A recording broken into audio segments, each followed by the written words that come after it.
Esperar começar. Aí, pronto. Bom, aí só porque eu ia começar. O nosso tema da aula de hoje, lá no nosso calendário, né, é ditadura civil-militar e democratização no Brasil, falando sobre a relação do Estado e de empresas, né.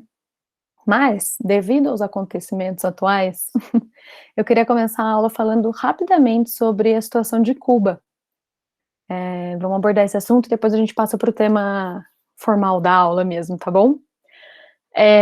Vocês viram, né, não sei se vocês estão acompanhando as notícias do que está rolando em Cuba. Acho que todo mundo viu que estão rolando uns protestos, né. O que está rolando? Milhares de pessoas estão saindo às ruas em pelo menos 50 cidades em Cuba para protestar contra o governo. Isso desde domingo, né. Na verdade, eu não sei se teve mais de um protesto, mas no domingo aconteceu o protesto especificamente, né, um protesto bem grande, que há muito tempo não se via na ilha.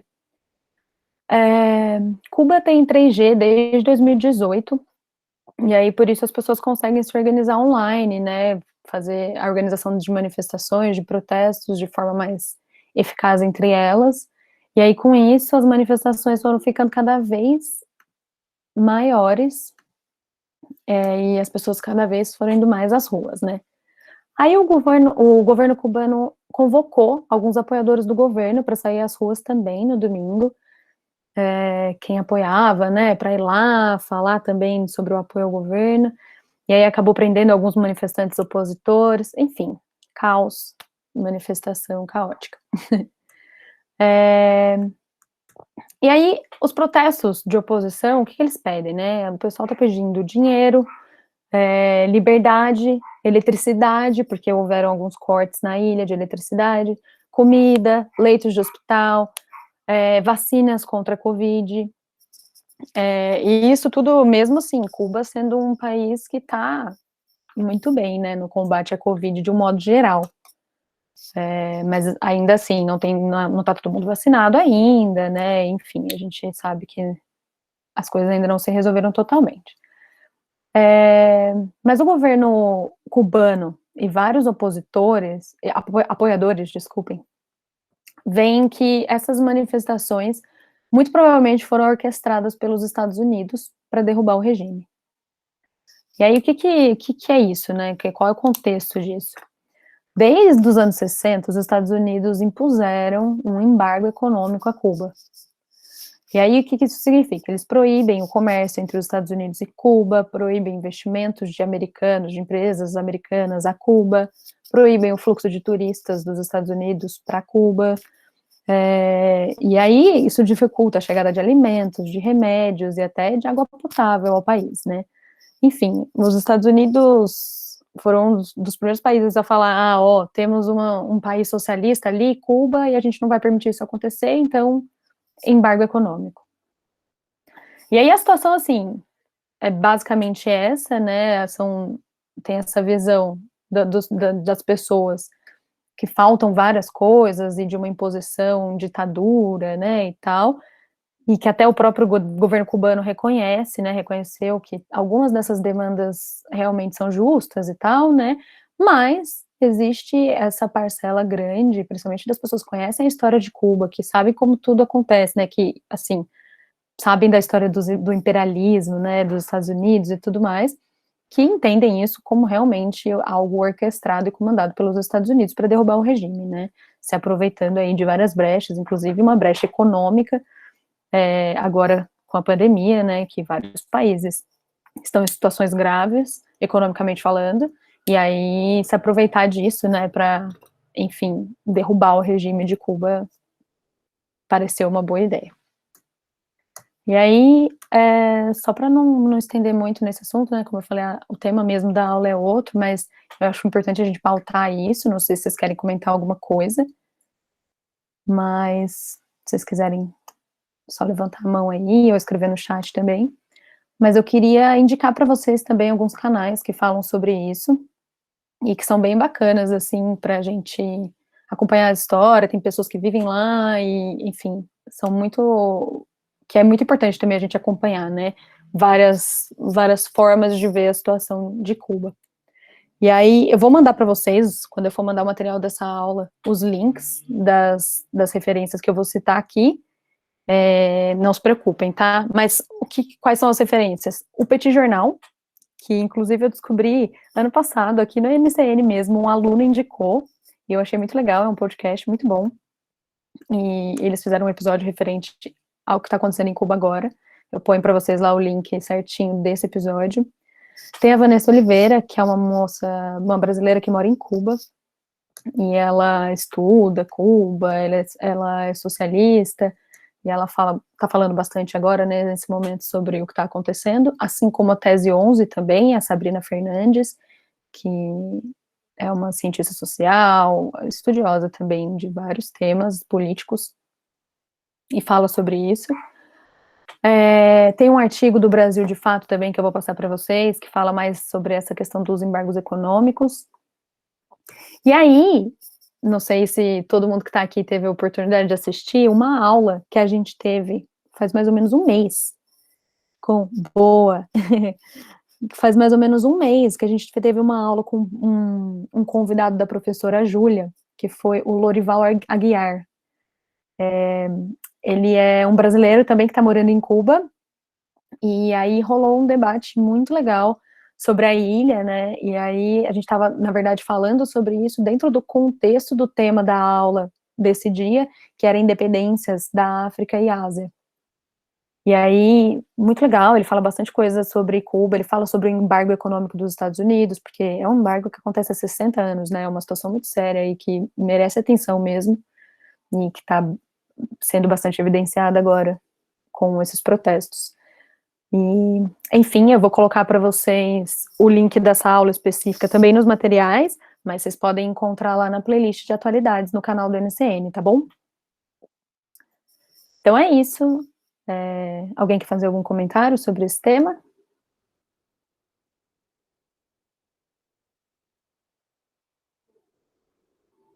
Bom, vou passar então pro tema mesmo da aula que a gente que a gente coloca na planilha, né?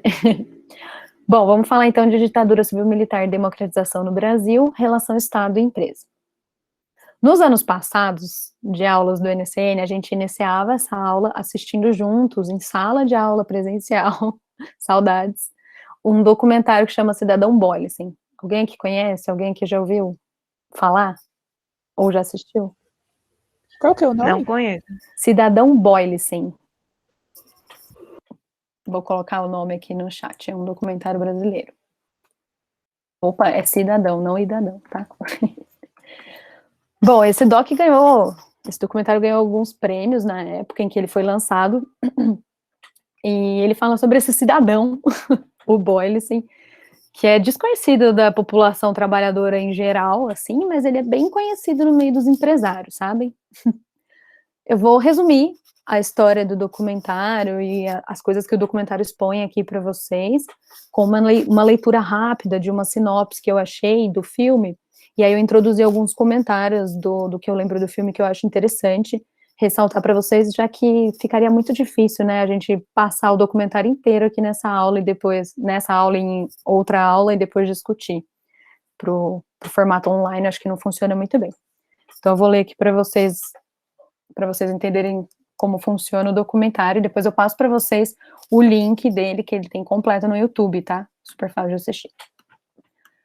Bom, nascido na Dinamarca, Henning Albert Boyesen nunca contou com muitos recursos, até o dia em que surgiu a oportunidade de se mudar para o Brasil. No novo país, o simpático europeu, com porte atlético e sempre sorridente, reconhecido por sua simpatia e facilidade no trato social com todos, conquistou em pouco tempo a admiração de muitos e rapidamente chegou ao posto de presidente da Ultragaz. Assim, foi se destacando cada vez mais, até ser um dos principais nomes da Federação das Indústrias do Estado de São Paulo, a famosa Fiesp. Opa, cortou, Fiesp. Com poder e prestígio, no entanto, cidadão Boyesen pôde colocar em prática um lado negro de sua personalidade. Durante os anos mais conturbados da ditadura militar, o dinamarquês foi um dos principais financiadores da Operação Bandeirantes, um centro de investigações montado clandestinamente pelo exército em 1969, para reprimir a oposição usando métodos como a tortura. Então, a Operação Bandeirantes, ela é mais conhecida pela sigla OBAN, né, e foi um sistema bem forte de repressão aí na ditadura militar, né. E aí o Boyle, assim, foi um dos principais financiadores da Operação Bandeirantes. Boylissen teria ido além do contato financeiro que os outros empresários tinham, haviam mais empresas, né, envolvidas nisso, mas o Boylissen teria ido além disso, pois ele tinha prazer pelas torturas, aparentemente. Segundo relatos, ele ia sempre para a UBAN assistir às sessões de tortura, e ele teria, inclusive, frequentado a sede para ver alguns assassinatos também, né? E entrevistados que estão lá no documentário afirmam que o empresário participava das sessões de tortura e teria inclusive trazido dos Estados Unidos um instrumento de tortura que foi apelidado de pianola Boylissen. Lá no documentário eles explicam certinho como é que funcionava isso, mas vou poupá-los dos detalhes. O documentário, com diversas visões, traz várias descrições sobre torturas praticadas em homens e mulheres. Enquanto o país, o Brasil, comemorava a grande vitória no futebol, era ao mesmo tempo vítima de inescrupulosas atrocidades, em sua maioria abafadas pela mídia e apoiadas por pessoas como Boylissen. Não tem slide não, Rafaela. Só respondendo aqui a Rafaela Pereira, que perguntou se tem slide. Não tem slide por enquanto, não. Eu tô só lendo um texto mesmo. Bom, continuando. Explicitando o forte envolvimento de empresas, principalmente as paulistas, o documentário apresenta a relação entre o governo e a iniciativa privada, que forneceu apoio político através da liberação de capital. Empresas conhecidas até hoje e que nunca saíram do mercado, como a Ultragaz, a Ford e a General Motors, financiaram a Operação Bandeirantes, piloto da repressão na época da ditadura militar, que resultou na criação do DOI-CODE, o Destacamento de Operações de Informação, Centro de Operações de Defesa Interna, e, consequentemente, em inúmeras torturas no Brasil, né. Por fim, Boylissen foi assassinado por membros da Ação Libertadora Nacional e do Movimento Revolucionário dos Trabalhadores em 1971, aqui no Brasil. E aí, até no começo do documentário, eles entrevistam algumas pessoas na rua, assim, e perguntam, você conhece o cidadão Boylissen? Porque tem uma rua com o nome dele, uma homenagem a este digníssimo cidadão. Contém ironia, tá, gente? Mas, enfim, eles perguntam se as pessoas sabem quem é, e pouquíssimas pessoas sabem quem é, eles leem lá, empresário, enfim, né, e, enfim. Essa também é uma questão que a gente discute sobre estátuas, né, essa discussão veio à tona mais recentemente sobre estátuas de torturadores, monumentos e tal, como é importante a gente discutir isso, né, inclusive ruas com nome de torturadores e empreendimentos e tudo mais. E, enfim, ele não é muito conhecido pelas pessoas, né, as pessoas talvez não saibam tanto, assim, desse envolvimento dele com a ditadura militar, por isso que é tão importante a gente falar sobre isso, e não só com a ditadura militar, né, com o governo todo, como um todo. Tem esse documentário completo no YouTube, como eu falei, eu vou deixar o link para vocês, e aí, alguém quer comentar, tô vendo alguns comentários aqui no chat, Pois é, né, ele não é muito conhecido, mas, assim, é uma história muito comum na nossa sociedade, né, eu acho que, não sei se alguém quer comentar sobre isso, mas é uma coisa que a gente vê muito, né, que a gente sabe, na verdade, que acontece, mas é encoberto, né, essa relação do Estado e de empresas, né. Talvez a gente não dê muito nome aos bois, como a gente deveria dar, mas isso é uma coisa super atual, né, não foi uma coisa que mudou tanto de lá para cá, né. E na ditadura militar isso aconteceu demais, né, como apresenta esse documentário, e tem muitos materiais que falam sobre isso em outros canais e tal. Alguém quer comentar alguma coisa sobre esse documentário? Sobre esse assunto?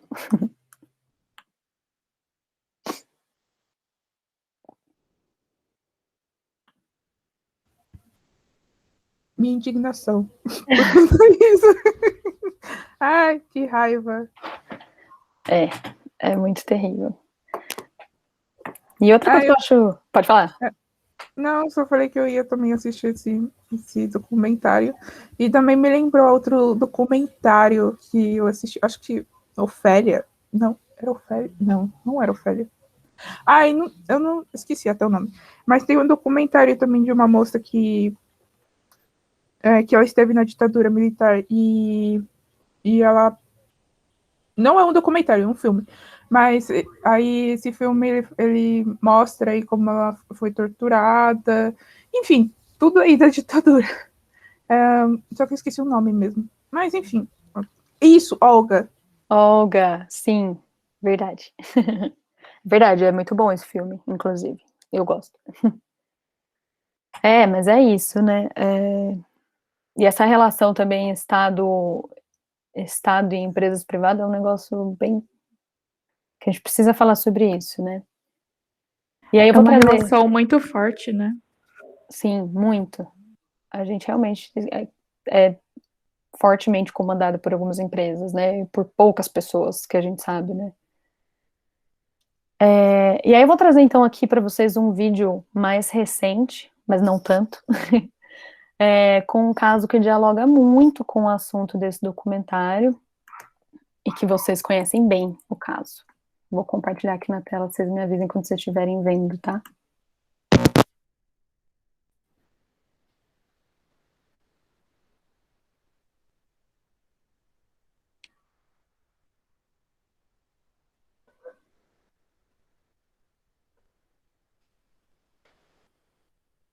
Eu vou fazer um comentário um pouco aleatório, mas que tem ainda uma questão. Eu acho uma loucura o povo brasileiro colocar um presidente que apoia a ditadura, né, gente? É muito louco. Sim, pois é. Vocês estão vendo a minha tela? Sim. Sim. Beleza, vou dar play aqui. Se vocês não tiverem ouvindo, me avisem, tá?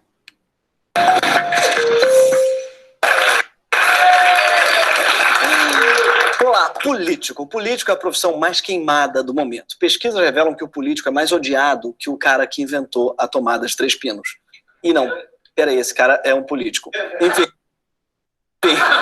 depois da lista do Fachin, do Janot e da Odebrecht, ninguém mais acredita em político nenhum. E já não faz muita diferença se é PT, PSDB ou PCC. Quer dizer, tem diferença sim, porque ninguém defende a extinção do PCC. O PCC, o pessoal respeita. Mas a política hoje é terra arrasada. O estado do Rio, por exemplo, está pior que assim. Vou pausar só um minutinho para ver se ele carrega um pouquinho, para parar de ficar travando. Vamos lá. Síria, com a diferença que lá eles têm ainda uma esperança, que é o Estado Islâmico. Que o PMDB já perdeu todo e qualquer prestígio. Em 2015, o Datafolha fez uma pesquisa para medir a confiança dos brasileiros nas instituições. E a instituição em que as pessoas menos confiam são os partidos políticos. Sim, menos que a imprensa e a Igreja Universal. Sim, Universal é aquela do pastor chutando a santa. Sim, imprensa é aquela do Caetano estaciona o carro no Leblon. O problema é que política é tipo louça. Alguém tem que se dar o trabalho. Mas você não quer confiar num bandido para ver lavar sua louça. Então o salvador da pátria apareceu. Quem vai lavar sua louça é o empresário. O restante dá para a iniciativa privada, para o empreendedor fazer. Nós temos que diminuir o tamanho do Estado e aumentar a participação do setor privado. Isso não vai gerar desemprego, é importante ressaltar aqui aos que estão nos ouvindo. Como é que se resolve? Privatizando, acredite se quiser. Saiba, a origem de todo roubo no Brasil se chama estatal. Tem de vender a Petrobras, tem de vender o Banco do Brasil, tem que vender a Caixa Econômica Federal, tem que vender tudo. Ai, meu Deus, é a grande solução para todos os problemas. Seus problemas acabaram, graças à iniciativa privada. Bom, já que a nossa salvação está nas empresas, talvez a gente deva falar um pouco delas. O que é uma empresa? Uma empresa é uma pessoa jurídica que se difere das pessoas físicas porque você não pode bater numa pessoa jurídica. E, basicamente, é para isso que serve a criação de uma empresa. Se a TIM fosse uma pessoa física, já tinham arrancado os olhos dela e fritado. Mas vamos falar de uma empresa grande. Vamos falar da maior empresa no ramo da construção civil. A Odebrecht. A Odebrecht é um case de sucesso do setor privado. Ela cresceu 900% de 2002 e 2015 e a família Odebrecht tem um patrimônio declarado de 13 bilhões de reais. E a empresa existe desde os anos 50. Não é à toa que o lema dos caras é sobreviver, crescer e perpetuar. Tá tudo explicadinho e é verdade. Esse é o lema do livro dele, do Norberto Odebrecht, tá tudo explicadinho nesse livro aí, que foi o Norberto que fundou a construtora e fez o primeiro oleoduto para a recém-nascida Petrobras no governo de Getúlio Vargas. Depois de Vargas chegou Juscelino Kubitschek e a promessa de avançar 50 anos em 5. E foi aí que Odebrecht deu seu primeiro grande salto. Claro, o Juscelino era viciado em construir coisas gigantes. O cara construiu ponte, ele construiu muita estrada, cara, ele construiu uma capital, e o Brasil meio que já tinha uma. Né? Ah, não, mas eu queria uma no meio de Goiás, gente. Mas Goiás, por quê? Porque o Chico Xavier mandou. Ah, vamos fazer. Então, como é que ele vai chegar lá em Goiás? Ele faz mais estrada. Enfim, se o Juscelino tivesse vivo hoje, ele seria um adolescente viciado em Minecraft, sabe? Ele passa o dia inteiro no quarto construindo palácios de madeira, meio tá, Juscelino, sai desse quarto, não vai jantar. Ele ia falar, mãe, me deixa, eu estou construindo a capital. E foi nessa época que surgiram as primeiras empreiteiras do país. Mas foi na ditadura que elas bombaram de verdade. Tipo, naquela época, a relação entre empreiteiras e o governo ficou cada vez mais íntima. Milagre econômico, Itaipu, a Rio-Niterói, a expansão sobre a Amazônia, nada tinha controle orçamentário, imprensa livre, nem Polícia Federal independente. As licitações eram uma grande salada mista. E quem vai pegar essa obra é, deixa eu ver, você. Ai, meu amigo, ai, primo. Assim, então, bastava você ser amigo ou primo de algum general. E quem é que resistiria a ficar amigo de um brother desses? Olha que semblante amigável. Olha que vontade que dá de dormir de conchinha com esse cara. Continuando, no fim dos anos 80 surgiu um negócio louco, que é a democracia. O que isso significava? Significava que o presidente ia ser eleito pelo povo e ficaria no cargo por 4 anos, a não ser que ele cometesse um crime hediondo, tipo estupro, canibalismo ou pedalada fiscal. Mas o povo podia escolher um estranho total, e convenhamos que tinha muita gente estranha. Votando em Evo Matar, eu tenho certeza que as crianças do Brasil não vão mais morrer de fome. Fim do serviço militar obrigatório. Aliás, sempre fui assim. O meu nome é Enéas. Deixarei por 6 meses todos os bancos privados desse país. Maravilhoso. Mas no pânico, tipo, será que era isso que a gente queria, gente? Democracia? Eu não sei. Agora achei sacanagem o pessoal que fez a edição desse vídeo botar o Gabeira aí. Porque o Gabeira, ele não era tosco, ele ficou, gente.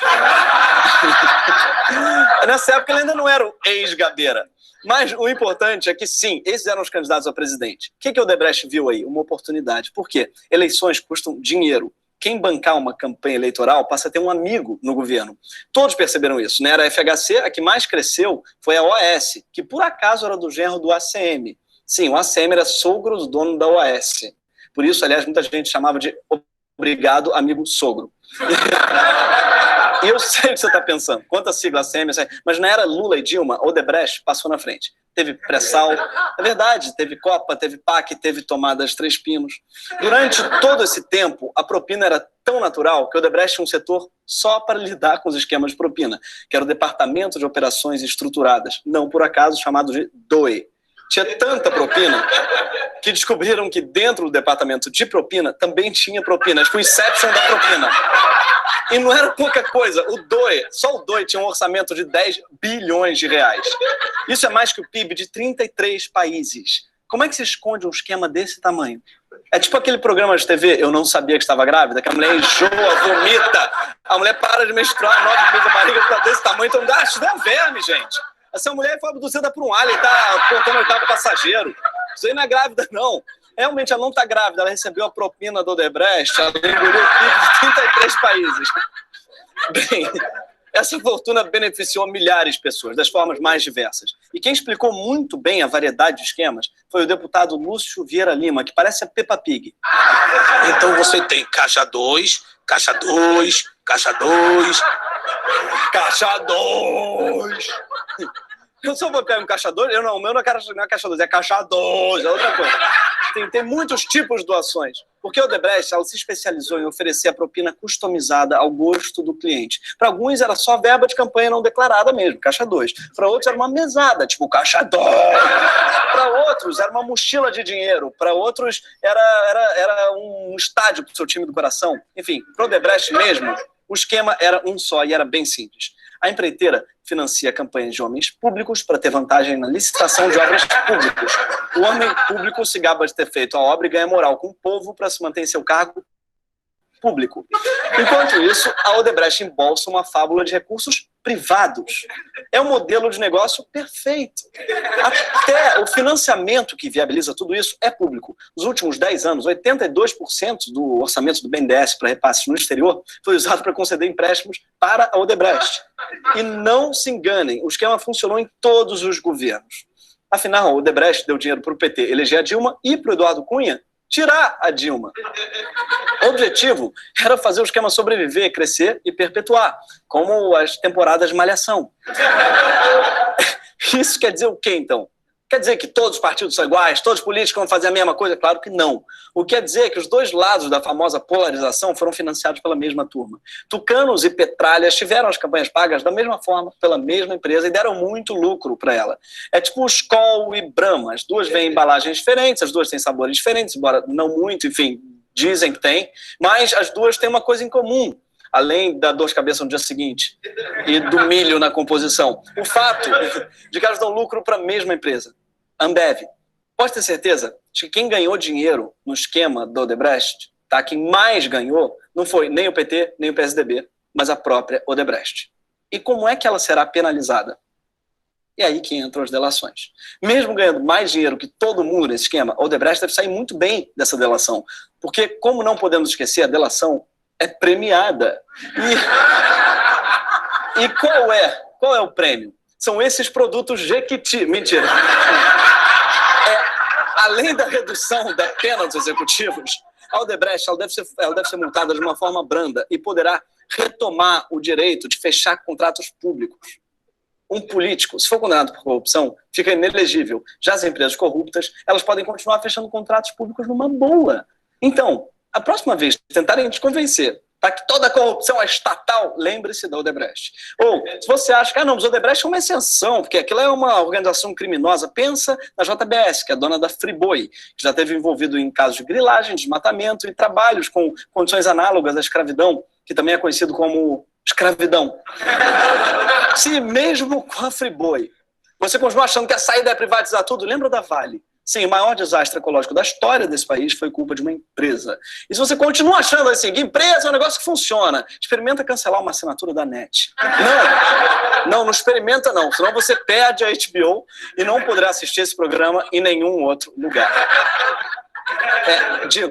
Em outras palavras, se você acha que o Brasil tinha que virar uma grande empresa, lembre-se que nós já somos governados por elas. Lula pode ter feito o Bolsa Família, mas em termos de grana, investiu mesmo nos grandes empresários. Em 10 anos, o BNDES triplicou de tamanho. Liberou 709 bilhões para pessoas como esse cara. Ele não precisava muito de dinheiro. Enfim, a corrupção brasileira não é só política, não é só estatal. Ela é do Estado e das empresas.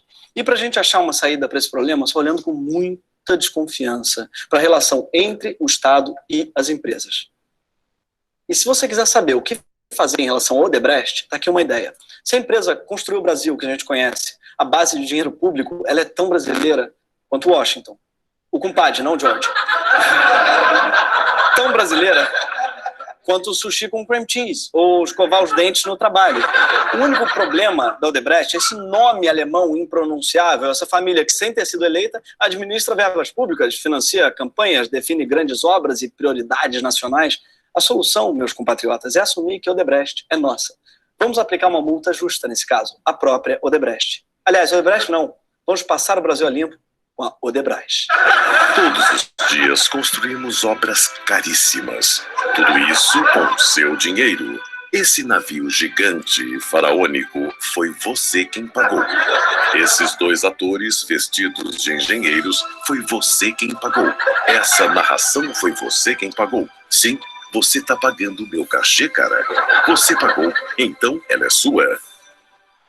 Odebrecht, Entre sem bater.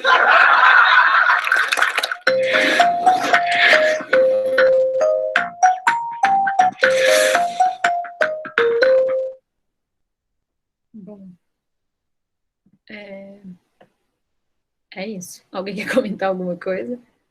Lembrando que esse vídeo aqui ó, é de 2017. Depois disso desenrolou várias coisas, né? No caso Odebrecht.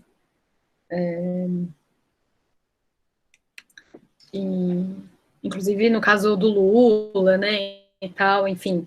Mas a nossa aula não é exatamente sobre isso, né? Sobre a relação do Temos um Estado. governo com um enredo muito parecido. Um presidente em embuste, uma ameaça de impeachment, uma primeira... Conseguiu aqui, desculpa.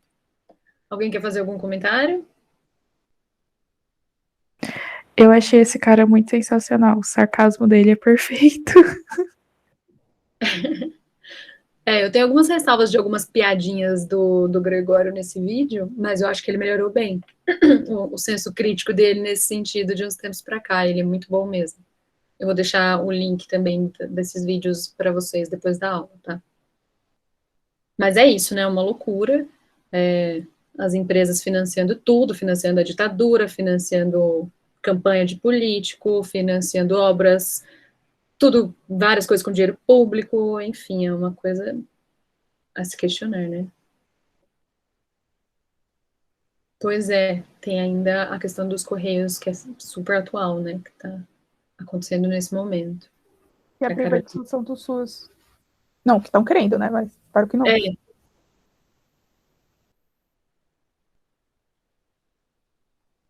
Exato, a Giovana falou aqui também sobre isso no chat. Temos que ficar de olho e nos organizar, né? A gente sempre fala isso aqui, que é essencial que a gente se organize. Bom, dando continuidade, então, aqui à aula, eu vou, para finalizar, passar um outro vídeo para vocês que mostra uma perspectiva nova para muita gente sobre o que é democracia. E vai instigar vocês um tanto. Vocês vão ver.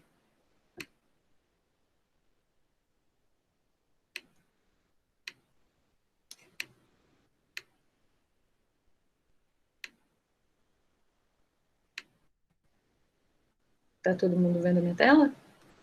Sim. Beleza, deixa só a internet funcionar aqui.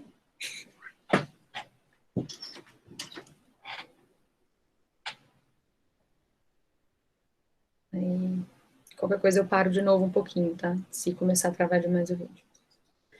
Um detalhe importante. Esse vídeo é em espanhol e o narrador ele fala um pouquinho rápido, mas eu vou deixar aqui a legenda em português. Mas é bom que vocês prestem atenção nele, porque algumas coisas podem passar por ser rápido. Mas qualquer coisa a gente conversa depois, eu também vou deixar o link para vocês.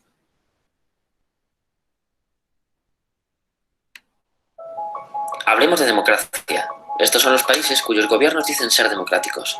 Estados Unidos, Francia, Reino Unido, Alemania, México, China, Turquía, Sudán, Rusia, Suecia, Sierra Leona, Australia, España, Polonia, Brasil, Surinam, Guyana, Brasil.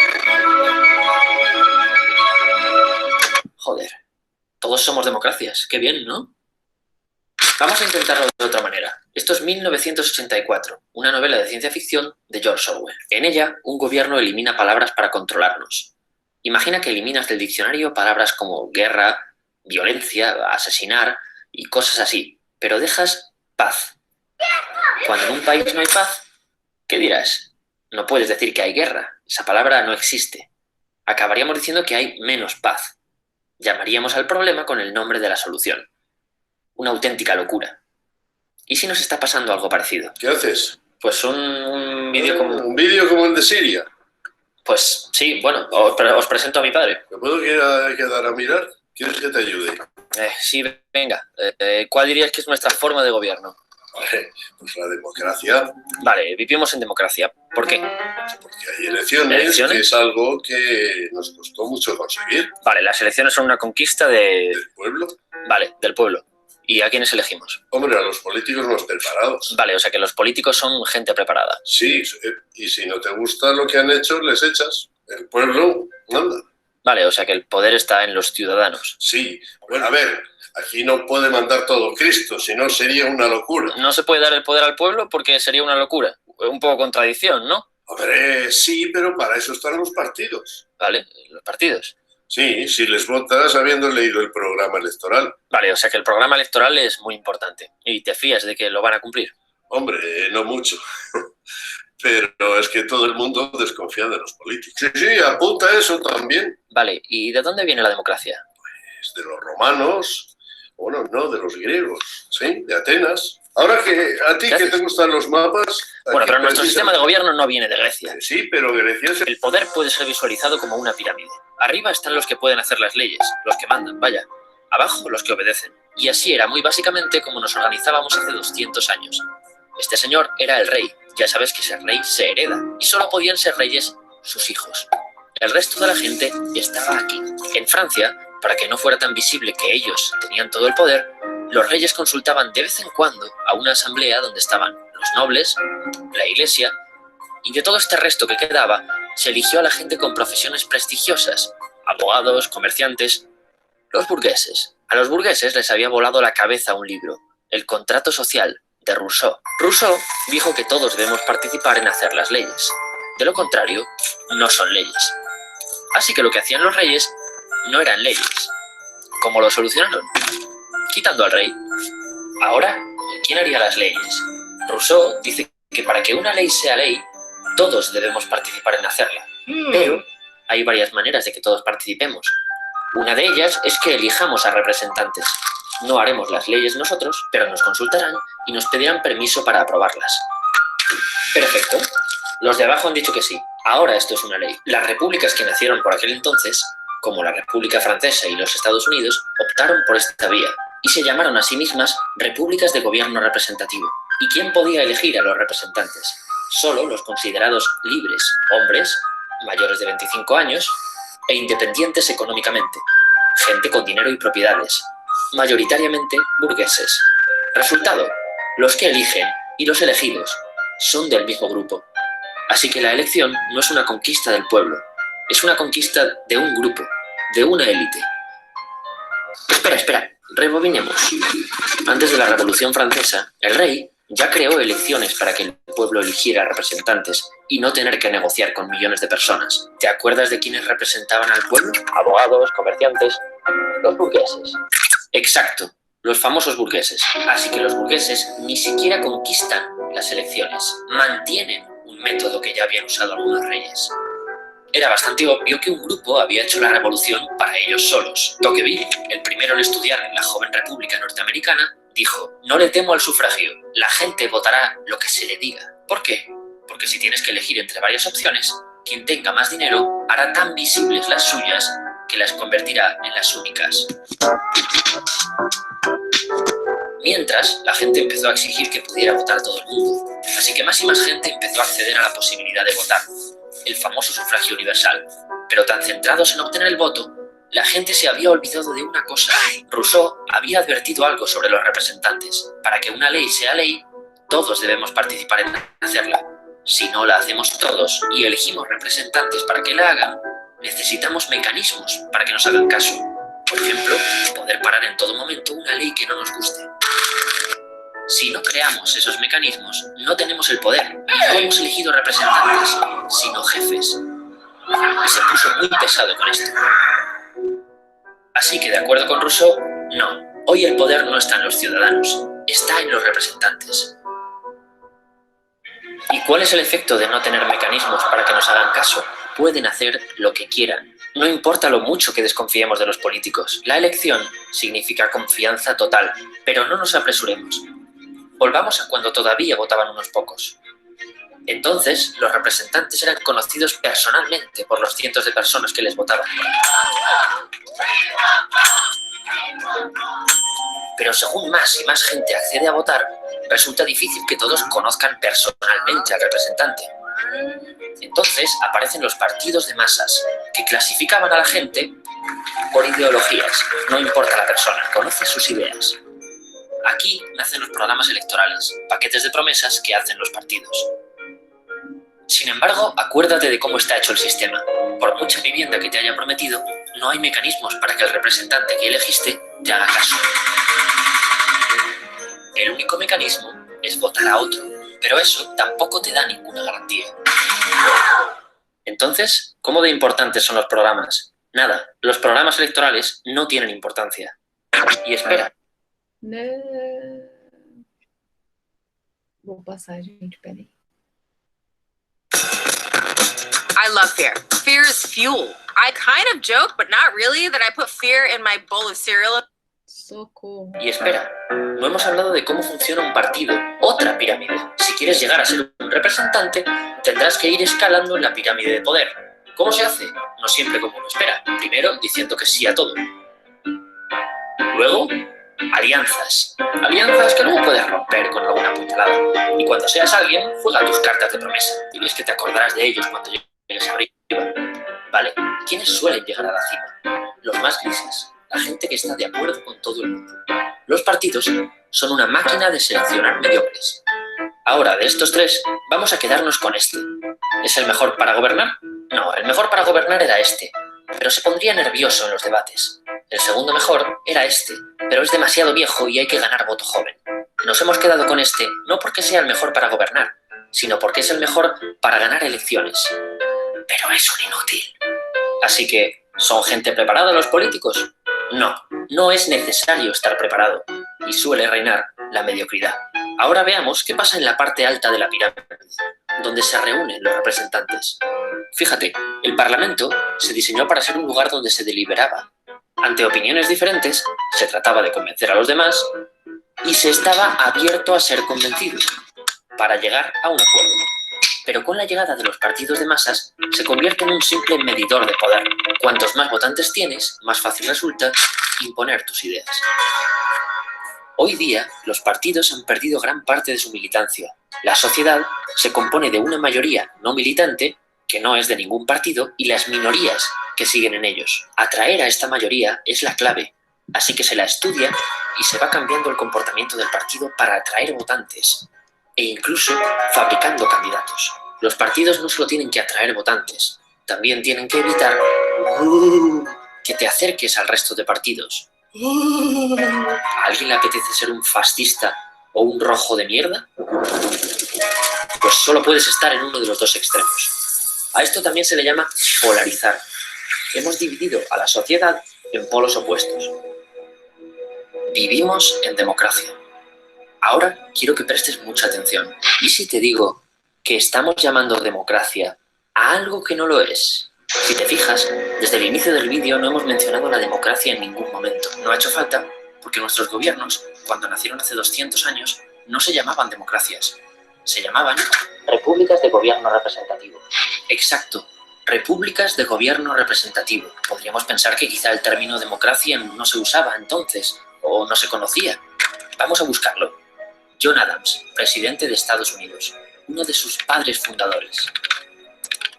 La democracia degenera en anarquía. La democracia nunca dura. James Madison, cuarto presidente de Estados Unidos, otro de esos fundadores. La democracia es incompatible con la seguridad personal y la propiedad privada. Sí que se conocía. En Estados Unidos, el gobierno representativo más antiguo, sus fundadores hablaban de la democracia. Decían que era algo negativo y opuesto a lo que crearon. Lo puedes buscar. La palabra democracia no se menciona ni una sola vez en la Constitución que redactaron, ni en la Constitución de la Revolución Francesa, una de las primeras constituciones de la era moderna. Si consideramos, como decían los padres fundadores de Estados Unidos, que lo opuesto a los gobiernos representativos es la democracia, algo que, ojo, aún no hemos dicho ni qué es, ¿qué puede pasar si los llamamos de la misma manera? Que ahora es imposible preguntarse, ¿qué es esto otro? Deben ser lo mismo, porque tienen el mismo nombre. ¿Te acuerdas? Si queremos saber lo que es la paz, no podemos llamar a la guerra con el mismo nombre. Para saber qué es esto, hay que negar que estas cosas son lo mismo. Ahora, después de ver qué opinión tenían de la democracia los fundadores de nuestro gobierno, quizá esto no te parezca tan bestia.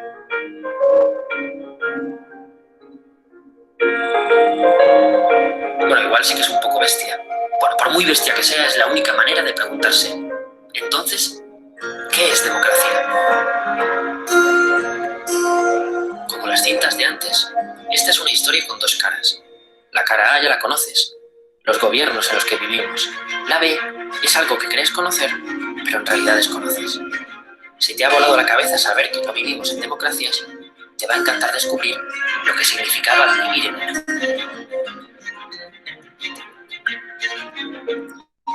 Lo tienes a un solo clic.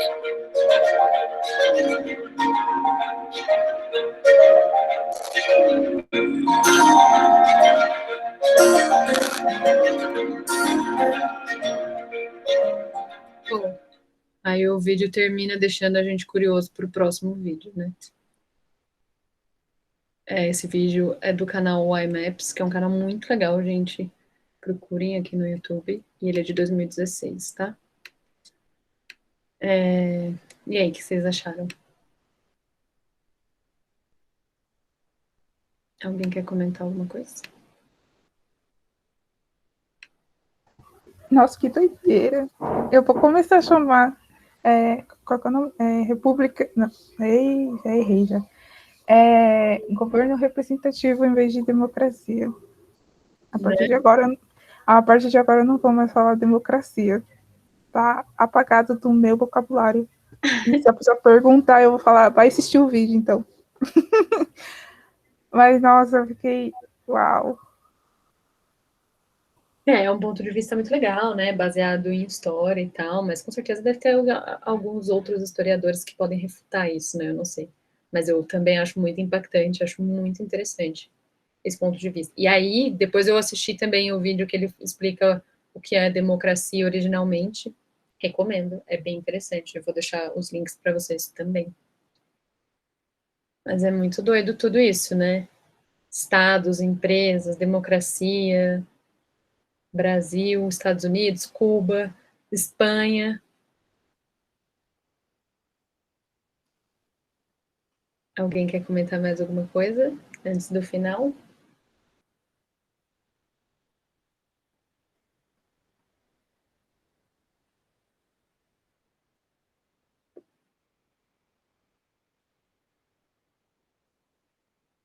Bom, pessoal, acho que é isso. Se vocês tiverem dúvidas, vocês podem me mandar. Vou deixar os links com vocês. E a gente se fala em breve. Semana que vem é férias, né? E, enfim, logo a gente se vê. Obrigada, gente. Boa noite.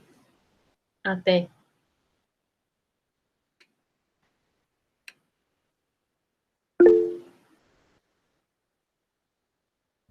Valeu, galera. Boa noite, até a próxima. Até.